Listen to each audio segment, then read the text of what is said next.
18ാം ലോക്സഭയിലേക്ക് കേരളം വിധിയെഴുതാൻ ഇനി മണിക്കൂറുകൾ മാത്രം.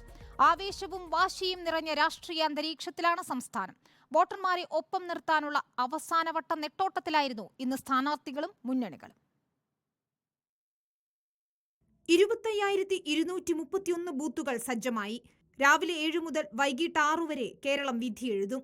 40 ദിവസം നീണ്ട പ്രചാരണം ആവേശത്തോടെ അവസാനിപ്പിച്ച ശേഷം അടിയൊഴുക്കുകൾ അനുകൂലമാക്കാനുള്ള നിശബ്ദ പ്രചാരണത്തിലായിരുന്നു ഇന്ന് സ്ഥാനാർത്ഥികളും മുന്നണികളും.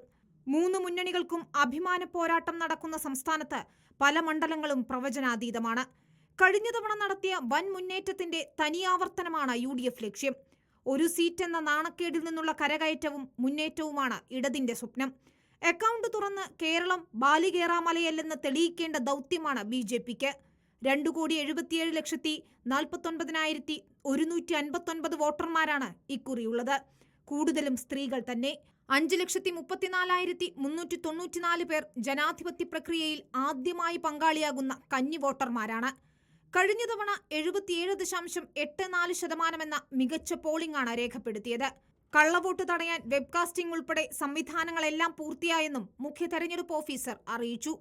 നാളെ രാവിലെ 7 മണിക്ക് നമ്മളെല്ലാവരും റെഡിയാണ് വോട്ടർമാർക്ക് വെൽക്കം ചെയ്യാൻ വേണ്ടി. നമ്മൾ ഹിസ്റ്റോറിക്കലി നോക്കുമ്പോൾ കേരളത്തിൽ അങ്ങനെ ഇൻസിഡൻസ് ഒന്നും ഉണ്ടായിട്ടില്ല ഇലക്ഷൻ സമയത്ത്. ഈ ഇലക്ഷനിൽ നിന്ന് നമ്മൾ ലോ ആൻഡ് ഓർഡർ റിപ്പോർട്ട്സ് നോക്കിക്കഴിഞ്ഞാൽ it is more or less വലിയ പ്രശ്നങ്ങൾ ഒന്നുമില്ല.